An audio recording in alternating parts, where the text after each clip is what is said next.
Welcome, everyone. This is Coaching in Session. My name is Michael Rearden, and I will be your mindset coach today. And today we're going to be talking about situational awareness and how it is linked to critical thinking.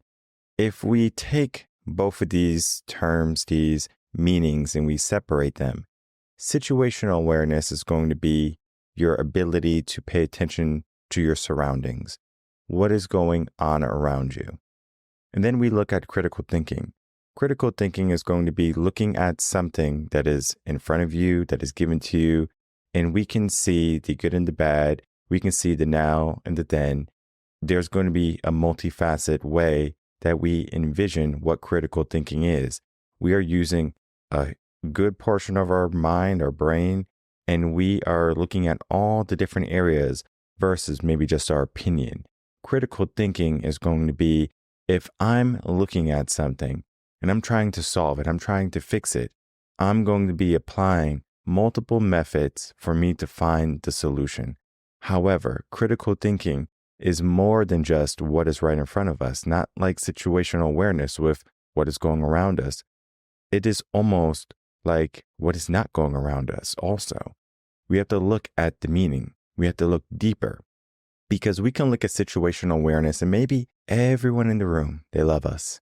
We might not necessarily think that we are being, harmed or anything. So our situational awareness might not have to be like someone's coming to hurt us. But then if we apply critical thinking to this aspect, right? And this is a story, and then I'm going to get into the blog. The story is there was a man and he was getting married and he goes to his father and he goes, "Dad, I need you to invite these 50 friends." And the dad said, "Not a problem." So on the day of the wedding, the son went up to the father and said, I told you to invite all of my friends. And I believe only like 9 showed up or something. And he said, "Son, I did. I sent them a message and I say, hey, I really need your help. If you can be here at this time and this date, I would really appreciate that." And all the other people didn't really show up. So we could be surrounded by people who love us, right? Who are friends and friendly and acquaintances and might have helped us at some point in our life. But do they do it when it counts? When we truly need help and support? Or is it at their convenience? So our situational awareness might not be firing up because everyone's friendly. But the critical thinking aspect is, are they really there for me when I need them? So there is a lot to be said about situational awareness and critical thinking. I do have it different in the blog, so let's take a look at that so we can compare and contrast to how I'm going to run this episode. All right, everyone, if you're new to the channel or the podcast, make sure to like, comment, and subscribe, and to share this video and your audio to help build a community of individuals who are interested in elevating themselves. Today, we're going to be talking about situational awareness and critical thinking. And when we look at situational awareness, it's going to talk about the ability to perceive, comprehend, and interpret everything that is going around in our current scenario. When we look at critical thinking, it is going to be the intellectual discipline that's characterized by systematic analysis, evaluation, and a synthesis of information. So we're taking everything that is given to us, and we're not just doing exactly what's there, because there's always something that can be in the shadows or can be untold, that can be unsaid, that can be inferred. So there's many things that critical thinking can be, but today we take everything for what it is. So that what it is typically, okay, well, they told me this. For example, yes, I'm so happy that you came. Are you? Like, really? And then you're being treated poorly? That's critical thinking, situational awareness put together, right? Because we are going to be talking about the aspect of what situational awareness is and then critical thinking in our daily lives. But when I wrote this blog, I really wanted just to give you the idea of what situational awareness is in your critical thinking aspect, and then give you some real world life experience also. But then today on the podcast, I wanted to share with you the different methods and the different mindsets that situational awareness and critical thinking can cause. It would be more difficult to write that. So that is why we have this episode. But I do encourage everyone to read this article, learn more about situational awareness, learn more about critical thinking, because today in the episode, we are going to be talking about the nuances of what's going on in the world, and then what we need to do to focus on so we can make sure that if we're in a situation, we're going to be okay. And if we are maybe in a circumstance, we can look at all aspects, use our full brain power, or at least, what's available to us, and make critical thinking decisions that are going to give us the best results. Sometimes people fail to critically think, and then they find themselves in a tough situation. It's not so much about situational awareness all the time. Both mixed together can help you get to where you want to be. So as I said, situational awareness, we're going to tackle that first. And I do want to introduce a book to you. Now, this book right here was recommended by a friend. It's called The Gift of Fear, Survival Signals by Gavin DeBecker. I highly recommend this book because what this book is going to help you understand is situational awareness. What is situational awareness, right? We talked about it, right? To be able to see what's coming, to us before it comes to us. We're paying attention. When you're driving, you're using situational awareness. Sometimes when you're driving, you might be using critical thinking, but most of the time it's good to be dealing with situational awareness. Are you paying attention? And if you are a parent, when your situational awareness is, going off and it's like a lot of problems, it is when you start teaching your kid how to drive or anyone how to drive. You're like, don't you see that? What are you doing? Get into the left lane. Don't you see that police officer there? Slow down. Situational awareness is that. We pay attention to those things. But sometimes in our life, we can become complacent. This book, The Gift of Fear, talks about the idea, and is very similar to the blog that I wrote called Respect and Fear. Respect might be hinged upon the idea of fear. For example, someone might fear somebody, so they give them respect, but it's not so much that they can't discern the difference, where I respect you, but then I also fear you. But it's not so much that I'm in fear of my life and I have no other option but to respect you. Read the blog, watch the episode, you learn all about respect and fear and how it intertwines. And then you have to look at this as almost like a double think, right? We have two negatives, or we have the opposite. How can fear be a gift? People probably think fear is not good. I don't want to be afraid. I want to be brave. I want to be courageous. I want to be happy. I want to be joyful. I want to be fulfilled, right? There can be all these positive emotions going on that you want and that you desire. But the gift of fear, how is that relevant? Well, in the book, we have many stories, love stories, analogies, all the different things of times when people won or they became safe because of their situational awareness. Sometimes you walk into a room and you might get a bad vibe, right? Something is off. You're like, whoa, what's going on here? And maybe everyone's looking at you. Maybe, again, maybe you're not dressed appropriately. Maybe, you're disheveled. So think of like a homeless person walking into a 5-star restaurant or something, right? Guess what? Yeah, he can eat there, but then of course the restaurant can turn away service to anyone, right? It's their establishment, unfortunately, right? This is the same, right? The situational awareness. Everyone is starting to pay attention to this guy that just walked in. Now, sometimes people can be aloof. People can, I guess you can say, feel so safe and secure. If someone breaks in my house, don't worry. I'm not going to protect myself. I'm going to call 911 and 911 is going to come protect me, right? Okay, sure. How long will it take for the police officers to come, apprehend the bad guy, arrest him, haul him off to jail? Maybe 15 minutes? If you're lucky, 5. So that means for 5 minutes, are you going to chat the bad guy up and say, hey, just hang out 1 second. Let me call 911 and I'm going to have the cops come arrest you, right? Because you're not supposed to be here. It's very possible that he does it, right?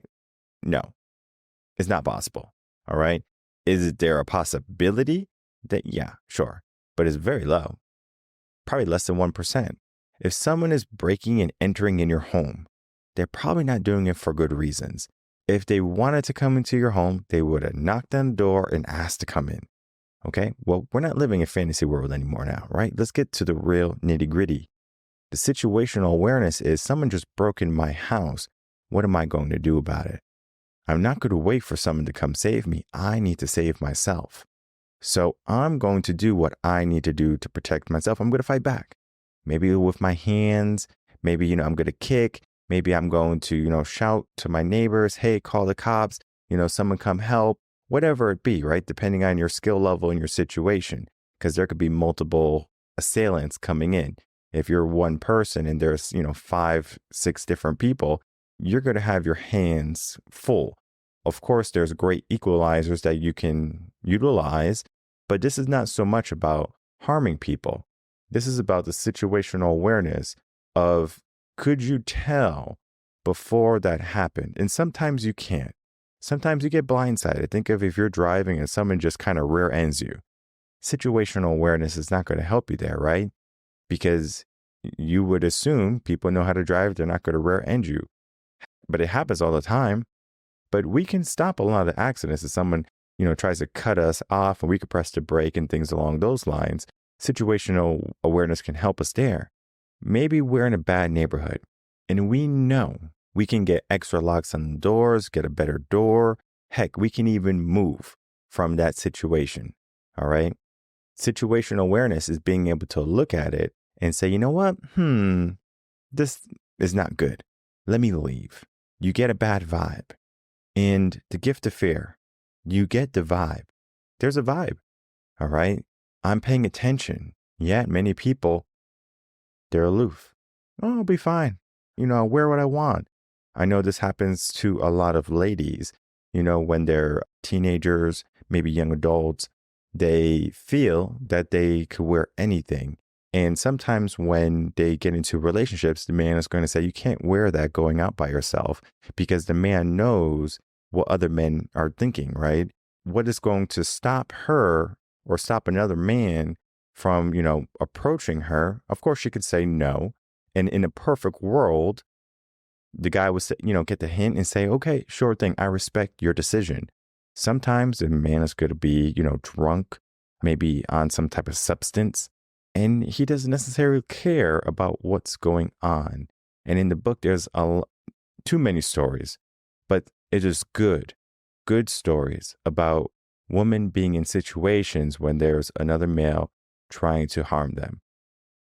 It's the world we live in, right? We can look on the news, we can check media websites, and we can find that almost on a daily basis, there are going to be attacks like this. And maybe not attacks to hurt people, but robbery, things along those lines. I guess that can hurt people. It can instill fear in them.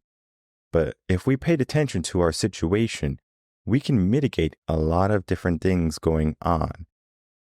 Where we go, at what time we go, the clothes we wear, who we're with.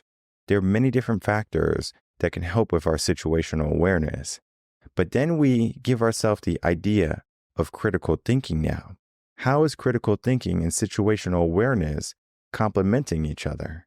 Well, if I began to analyze things and I began to critically think, and I didn't want to finish the analogy with like a young lady wearing provocative clothing, very short skirt maybe, or very tight-fitting clothes. Guys are going to see that, and guys are visual creatures. So they're going to say, oh, wow, like this girl has a certain type of perception. So I'm going to maybe approach her because I like what I see. Critical thinking is like, if I wear this, what type of attention am I going to garner? Am I going to garner the eyes that I want? Or am I going to get some unwanted eyes? It might not make sense, right? Because you should be able to wear what you want, and you should. You should be able to wear what you want. You should be able to live where you want. You should be able to have your car doors unlocked, but that's not the world we live in. Of course, there's going to be areas where you can do that, but A bad person that wants to do harm will do harm. There's no way around us stopping someone from wanting to do something evil. What we can do is be ready to handle anyone who wants to do something evil. Or we can have preventative measures in place that we say, you know what? I'm not going to do this because there's a possibility that something can happen. Now we're critically thinking. We're looking at things that if I do this, this is a possibility versus I want to do this because it makes me feel good. There's a new level of thinking now. We're being more critical. And if you can be more critical in the things you do, it's not so much about safety anymore. It could be about your overall lifestyle. Let's say your situation is poor. You have bad health. Maybe your home is in shambles. You say, I don't like my living situation. How can you get out of that? Let's start to critically think. Well, the reason I'm in this situation is because why?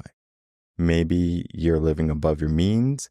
Maybe you just were in a tough place to begin with, and now you're trying to make your way out. There are many different things that you have to factor in. So critical thinking in that situation is going to be more so of, if I'm doing this and this is happening, we have to look at all the different things that are keeping us anchored, typically. So if we're in a bad situation again, what are the things keeping me anchored? Sometimes we don't see it. If you're in a bad and toxic relationship, you probably don't see it. You're like, yeah, everything is good. But maybe it's not. Not saying that every relationship is perfect. There's always going to be arguments. There's always going to be, bickering and days when you don't want to talk to each other, or maybe days when you want to abandon ship. Yeah, sure. But there's going to be things in between the lines that this person doesn't care about me. Truly, this person doesn't care about you. You can tell. Critical thinking. Maybe situational awareness can help you a little bit. Again, the gift of fear can help you, but it's more so of reading in between the lines to understand what is not being said. Critical thinking used to be something that was taught in school. I remember in third grade, I talked about this before, we were learning how to critically think. And it was so difficult because I remember when I was reading passages, you have to read passages or stuff like that. And it might have been, Jack and Jill went up the hill to fetch a pail of water. And then the critical thinking aspect of, why were Jack and Jill going up and fetching a pail of water when they could just turn on the faucet? So, and then we would have a discussion on that, looking at all the different things, to Catcher in the Rye. If you read some of these stories, you can ask, well, before you, go on to the next part, what is a likelihood of why this character or this person did this thing? And we can critically think, and we can go down a path or a way of thinking to say, this is the reasoning behind this. But sometimes we can't do that. Sometimes we have to just kind of go with the flow. Things happen very quickly. We're not going to be able to critically think all the time. Sometimes things are immediate. And that's when we go back to situational awareness, because that's going to give us our quick response. So our situational awareness, something's about to go on. All right, I don't have time to think about it. I have only time to handle what's going on. Someone breaks in my house, using that analogy again, someone breaks in my house. I'm not going to say, hey, let's sit down and let's talk this over. All right, we need to look in between the lines. We have to look at the things that are not happening right now. For example, let's sit down. We're going to talk about the repercussions of you breaking into people's homes. You're going to go to jail. You're going to, not have a good life. You might get hurt by someone if you keep doing this and you break in the wrong house. Right now, we're critically thinking with the bad guy, but they don't want to critically think anymore. Or they didn't even come into your house to critically think. If they did, they would have turned on a podcast, read a book. They would have did something along the lines of personal development, but they didn't do that. They are only in it for the gains for themselves. So let's look at the idea for the betterment of ourselves and then an individual, because this is an aspect of situational awareness and critical thinking when we combine it. Wherever you are in the world, whatever country you're in, I want you to look at different levels. Your level, where you are right now, your house, your apartment, your living situation. Then I want you to look at your neighborhood, your community, the people around you, the houses around you. Then I want you to look at your city. And then I want you to look at your state. And then I want you to look at your country. Okay? In that order. When you start to look at all of those different things, apply situational awareness and apply critical thinking, and then ask yourself the questions, okay, which is, good? Am I living in a good house? Yes or no, right? Am I living in a good neighborhood? Yes or no, right? Cool. Because you can have a very nice house and live in the ghetto, okay? It's very possible. Maybe your city is not that good. Maybe your city is dying because all the jobs are leaving. Very possible. It has happened. It will continue to happen. Then we even go on to state level. Maybe you don't like the laws and the legislation that is going on. Guess what? You can move. You can leave. You don't have to stay where you are. But yet, many people, they're born in a certain state, in an environment, and that's where they stay. That becomes their situation. Their situation becomes their life. And if you don't pay attention to your situation, you can't be upset that your life is not how you want it to be. So then now we have the aspect of critical thinking, because we are going to, I guess you can say, give some forethought to our future. If I'm living in a state that has high taxes, the cost of living is through the roof, maybe it's 91% more than other places in the country. Maybe there's no opportunities for me and my degree, whatever, right? My certifications. And I say, you know what? This place is probably not the best place for me to stay. But some people, they stay in that situation. Critical thinking is looking at all of the possibilities that can be yours. Because you can move someplace, get better housing, better laws, a better lifestyle. That is going to be something that you can look at. But yet many people just go, why me? Boo-hoo, pity time. They don't take action. Critical thinking helps you take action. If you look at the new generation today that has not had critical thinking training, they don't necessarily know even what they want and what they like. They think they know what they want. They do what they are told. They look on social media, they see what's trending. Critical thinking is out the window, people. So the newer generation is not having situational awareness and they're not having critical thinking.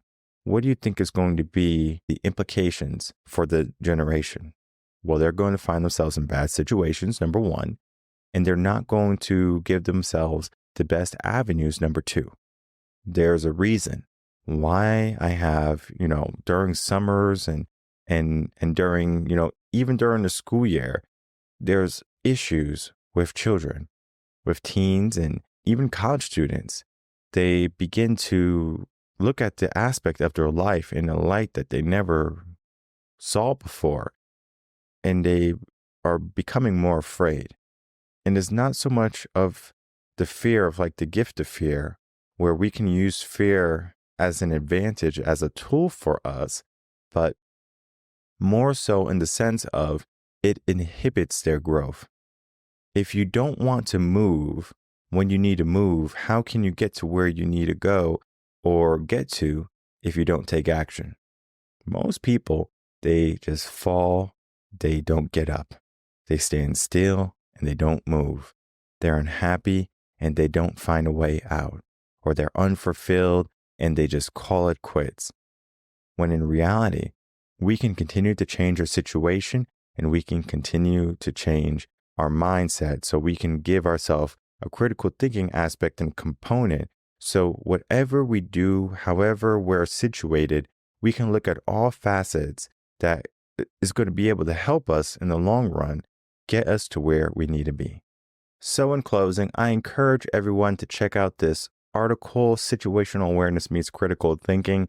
We have to be able to look at our situation and then give ourselves multiple flows or multiple, I guess you can say, avenues for us to make a choice that's going to represent our true power and going to give us better options for efficiency, not alone, but to be precise in making good and strong choices. Now, there's going to be evidence in everyone's life right now that they can look at their situation and see if it's good and bad.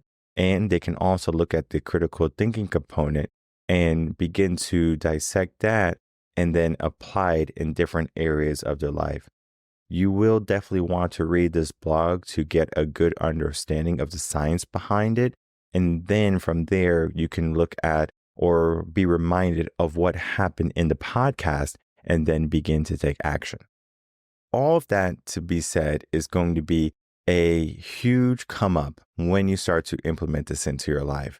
You might think that, well, why do I have to pay attention to my situation or my scenario? And why do I have to, look at things deeper than just the surface? We have to be able to get to the root cause of our problem. Yet in our world today, we love to fix things with Band-Aids when what we need truly is surgery. We need to get ourselves going and we need to put ourselves in better situations. And the book that I recommended, again, The Gift of Fear. This book is a must read for if you are a woman. Give this to any woman in your life, especially ones that are living alone. If you are a father, give this to your daughter. If you're a mother, give it to your daughter. If you are a husband, give it to your wife. This book is going to give so much insight to situational awareness. And it's also going to start to help with the critical thinking aspect. Because again, when everything is going well, we might not be worried about what can go wrong. We don't necessarily need to give ourselves that negative stigma of things are going so good, the wheel's about to fall off. Let me begin to pay attention to this. We don't necessarily need to do that. And I don't want you to do that. I don't want you to be in fear of what could be a possibility. I want you to live good. All right. If a bad moment comes, I want you to embrace it, but then I don't want you to hold on to it too long. We feel it, we let it go. But yet, we put ourselves in situations sometimes that can be avoided, bad situations that could be avoided. It doesn't even have to be someone coming to harm us. It can be us not doing what we need to do. We can be our own worst enemy. We might think everything is plush, everything is wonderful, things are going good. But sometimes things can need some adjustment. They can need some changing. A person might need some direction. And that is why I invite everyone to seek that direction today, whether it be with us here at Reverend Concepts, or you could do the work yourself. Continue to listen to the podcast, read our articles, listen to our motivational video content. Yes, you're going to be on the right track. But give yourself all the different nuances of what's going on. The world is continually changing. Technology, for example, is vastly different than how it was 50 years ago. That huge change in discrepancy is a breach of privacy for some, right? My phone can track me. My pictures are on, social media websites so people can take them down and post it on their walls and stuff like that. Yes, I understand. I can put my website on private and things like that. But guess what? Even Facebook, if you have Facebook still, Facebook, you can go to someone's page, even if it's private and blocked, and you can take all of their display pictures because that's a display picture or something. So you can use that picture. You can take that picture, save it. And I don't know why you would do it, but not everyone has the best intentions for you. Okay. You have to be able to look at the things that are happening, the things that could be happening, and then giving yourself the best trajectory that is going to give you the best and the quickest path to where you want to be. Sometimes you need some guidance. Sometimes you can do it by yourself. Sometimes it's trial and error. Sometimes you make mistakes and you say, I'm not going to make that mistake again. Sometimes you get harmed. You get a trauma along the way. It depends, right? We get to make a choice. critical thinking aspect to coaching is I can do this by myself, struggle for a very long time, or I can get someone that's going to be able to see my blind spots. For me, it's a no-brainer because I understand I would rather get someplace quicker than for me to spend a bunch of time. Now, this is not to be talking about like living in the moment and, going the scenic route. Sometimes we do that. But when you know you just need to get to A to B, why are you worried about the in-between? For example, let's say you have a lot of credit card debt. Okay, great. You need to get to, B, which is no credit card debt. Okay. Of course, we have to look at all the nuances of how we're going to do it, how we're going to change our lifestyle, everything in between. But we're not going to be like, oh, this is painful. Oh, I can't get my coffee. Oh, I can't go on vacation this year. We're not worried about that. The goal is to not have credit card debt anymore and to change our lifestyle so we don't have that to happen again. We failed to look at our situation. It got out of hand. And now we have to critically think to get out of the situation that we fell in because we thought everything was going to be okay. This is happening day in and day out. We can stop it. We can make some changes today. But the change is not going to happen automatically. It's not going to happen by luck, most likely. So give yourself the best possibility, the best probability for a better you, a safer you. Understand your situation and give yourself the mindset, the aspect of critical thinking in a good portion of your day. I'm not asking you to do it, every second because it can be extremely exhausting, but do it for the major things that matter, the things that can bring you closer to goodness in your life. If you find yourself on the sofa after work, critically think, where am I going to be if I keep doing this action? Probably still on the sofa. All right. Let's start to change. Give yourself the aspect of looking at your situation. If you're doing something, look at it long term. Will this help me change? If it doesn't help you change, then change what's not helping you change. And then we might be on a better path. And that is going to be the ideal probability that most people will want to be in. So don't wait, don't linger, take action today. My name is Michael Rearden. I'm a mindset coach. If you have any questions, email me coachinginsession@gmail.com, and I'll see everyone on the next episode of Coaching in Session. Until then, everyone take care.